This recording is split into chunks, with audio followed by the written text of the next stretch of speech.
Skeptics Review The Bible by John Smith.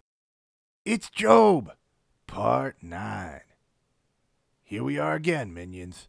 Just when you thought the bobbleheads were done talking, the book of Job decides to bring in one more bobblehead, because I guess the first three bobbleheads didn't convince Job that he couldn't possibly be righteous if the G-Man was punishing him so hardcore.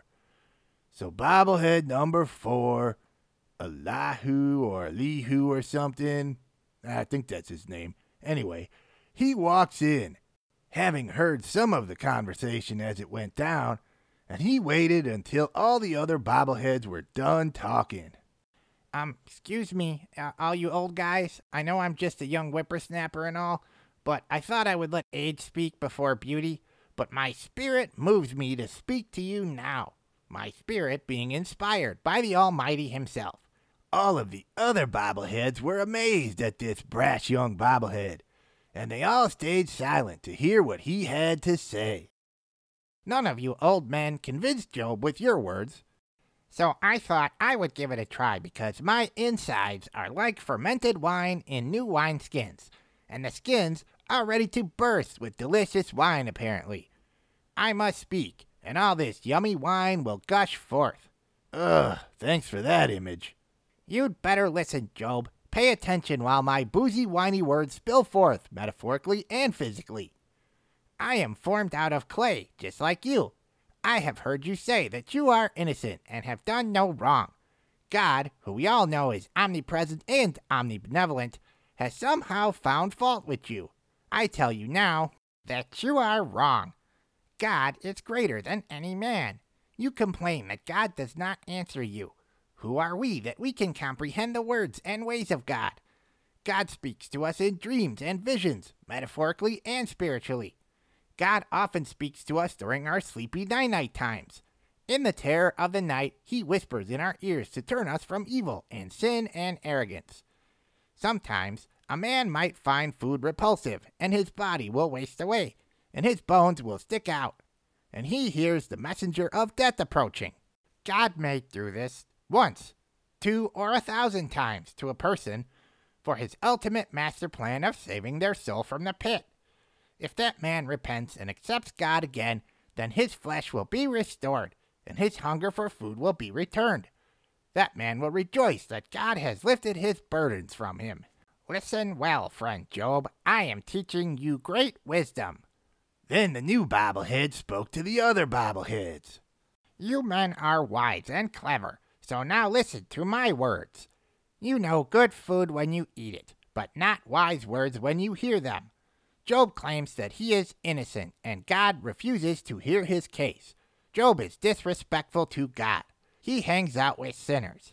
God can do no wrong. God can do no evil.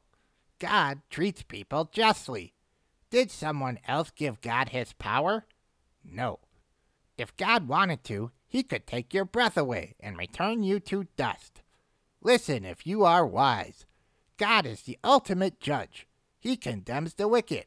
He watches us every step we make. Who are you to criticize God if he decides to do nothing? Friend Job, have you confessed your sins? Have you asked God to reveal to you your faults and shortcomings? Job is speaking nonsense. He adds rebellion to his long list of sins, and he has mocked God in front of all of us. Yup, kiddies, another bobblehead that won't shut up. This goes on for a few more chapters. Friend Job, is your idea of justice to say that your idea of justice is better than God's idea of justice? Look in the sky at how far the clouds are. God resides literally, metaphorically, way higher than those mere clouds. When you sin, there are consequences that affect others and not just you. When proud people cry to God, he does not answer them. We people he made so much more smarter than birds and animals. It is you who are full of nonsense, Job. God is looking over your case as we speak. Have a little patience with my words, Job. I get my knowledge from afar, from ancient sources. That God is just. God is strong and despises no one. God always treats the poor with justice and dignity. God reveals people's sins and their pride to them. Those who listen will live out their lives peacefully. If not, they will die and go to the realm of the dead. Godless people are always so very, very angry. Godless people don't pray for help like they should, but God uses suffering as teachable moments and to open people's eyes physically, spiritually, and metaphorically. God gave you riches, but now he tests you and punishes you as you deserve. Do not turn to evil. Your suffering is to keep you good. God is powerful. You cannot tell God what to do. We cannot know God's greatness. We will never know, for example, how God takes water and turns it into rain. We cannot know how clouds move or what makes thunder. God sends lightning through the sky, but keeps the depths of the sea in shadow. Cattle somehow know when storms are coming, though. Probably because God told them. I don't know. What's this been now? 4 chapters of Bobblehead number 4? I lost count.